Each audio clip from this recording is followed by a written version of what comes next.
death is not merely the fate of an individual life.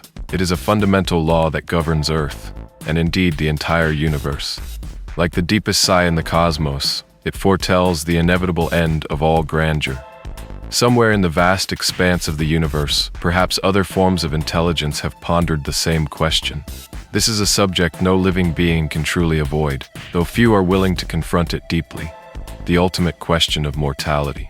The journey to understand this final destination began as early as the 19th century, when steam engines and other heat-based machines started reshaping the world. Scientists began noticing something peculiar.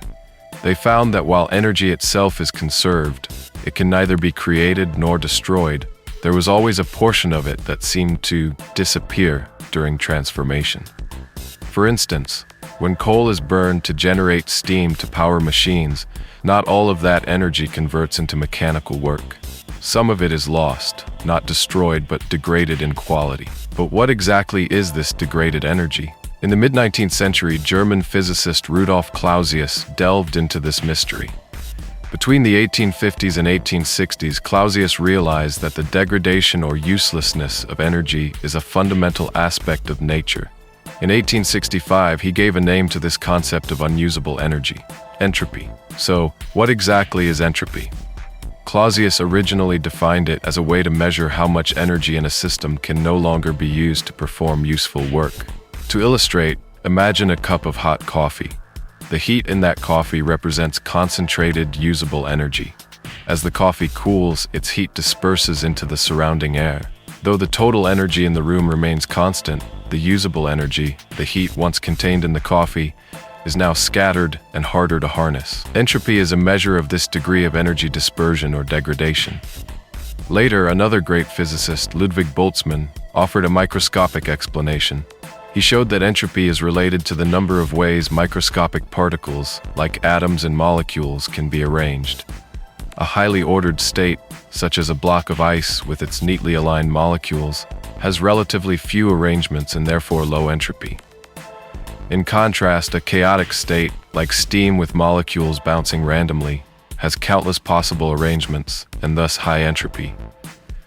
So entropy can also be understood as a measure of disorder or randomness in a system. To make this idea more tangible, think of a Rubik's Cube. A perfectly solved cube represents a highly ordered state with low entropy and only one possible arrangement. But if you randomly twist it a few times with your eyes closed, it quickly becomes scrambled. Why? Because there are vastly more disordered arrangements than the one ordered solution, 10,000 times more, in fact. Each random move is far more likely to lead to a chaotic state than back to order. This is the essence of entropy increasing. Systems naturally tend toward disorder because disordered states are more probable. Building on this insight, Clausius formulated the famous second law of thermodynamics. In simple terms, it states that in an isolated system, one with no energy input or output, the total entropy will either increase or remain constant. It will never decrease on its own. Put differently, everything in the universe naturally and spontaneously moves from order to disorder, from concentrated energy to dispersed energy. Though it may sound abstract, this law has profound implications. It explains many aspects of our daily lives. Why does a cozy home grow messy without regular upkeep? Why do we sigh that all good things fade, as if colorful clouds dissolve and crystal beauty shatters with time? The answer lies in entropy.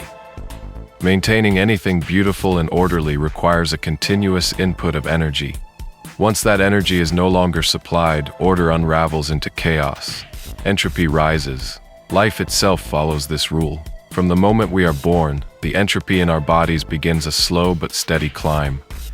The food we consume is essentially energy used to resist this increase. From birth to death, our existence is a struggle against the relentless tide of disorder. All we can do is try to slow entropy's advance. We can never stop it. And when the cumulative entropy within a living system crosses a certain threshold, life reaches its end: death. The only thing we may control is the pace of this journey, not its destination.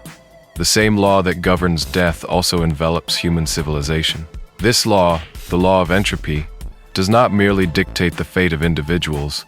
It casts its unyielding shadow over the entire span of human civilization. From the moment our ancient ancestors first harnessed fire to the age of rapidly evolving modern technology, we may be tempted to believe that society is always progressing, always advancing toward a higher state of civilization. Yet from the perspective of entropy, this trajectory is far from guaranteed. Like all other things in the universe, without constant energy input and the guidance of wisdom, human society too is vulnerable to descending into disorder and chaos. The high-tech inventions we so proudly create, the relentless quest for new sources of energy, are these not, at their core, increasingly sophisticated methods to desperately delay the inevitable accumulation of entropy within the system of civilization itself? Energy is essential to maintaining stability and order in our world, but that stability comes at a cost. Environmental pollution, global warming, the extinction of countless species, these might be the price we pay for creating local pockets of order by exporting chaos elsewhere.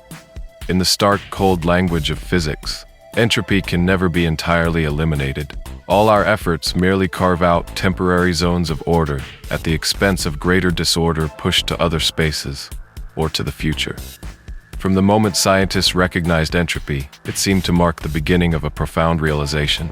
Life cannot be eternal. All things must eventually return to chaos. Going back 13.8 billion years to the Big Bang, the moment of the universe's birth, we find the start of its evolution. Though the early universe appeared uniform and simple, it was, from the standpoint of entropy, a rare state of exceptionally low entropy. That very state set the stage for the continual rise of entropy that followed. From that moment on, the universe embarked on a long and irreversible journey toward increasing disorder. Thus began the epic of cosmic entropy. From fleeting lives to ancient celestial bodies, all things seem to follow this predetermined symphony of fate. Of course, each entity has its own threshold for entropy. In nature, a tiny insect may live for just a day, while a tortoise can endure for centuries. Scale that up to the astronomical, and the sun itself has a lifespan of 10 billion years. 100 years may pass in the blink of an eye on a cosmic scale, but for us, it is a long, precious journey. Still, even a life that shines for 10 billion years cannot defy the iron law of entropy. In the distant future, even the universe itself will drift toward oblivion. Hearing this, entropy may sound like a terrifying force, one that dooms everything to the dullest, most lifeless end imaginable, the so-called heat death of the universe. But is this really all there is to it? Is the story so bleak? Perhaps not. Perhaps we can look at it from another angle. Think of a cup of black coffee and a splash of milk.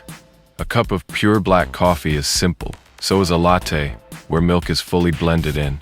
Neither is especially remarkable on its own. But in the moment you drop the milk into the coffee and watch it swirl and spiral into mesmerizing patterns, that fleeting complexity, that brief moment of beauty, that's when something truly magical happens. These beautiful patterns arise precisely during the transition from order to disorder, as entropy increases. They are short-lived, ephemeral, and they soon fade into uniformity, but they are no less captivating for their impermanence. In fact, both the beginning and the end of the universe, states of extremely low or extremely high entropy, are relatively simple. It is in the messy middle, the transition between the two, where complexity flourishes. This is where galaxies form, where life emerges, and where minds like ours contemplate these very questions. The most wondrous miracles, stars, consciousness, civilization, are born not despite entropy, but because of it. They exist in the delicate balance between simplicity and chaos. Yet as we gaze into the vast cosmos and reflect on the relentless rise of entropy, deeper questions begin to stir within us. Is the fundamental law of the universe truly so cold and merciless? What kind of force established this rule that drives all things in one irreversible direction? What lies beyond the edges of this infinite cosmos? Is the destiny of the universe simply to move from one form of simplicity to another, with all the glory in between, just a fleeting interlude? These ultimate questions may never have definitive answers, no matter how far human civilization reaches. But in asking them, in yearning to understand, we affirm our place in the magnificent, transient dance of entropy.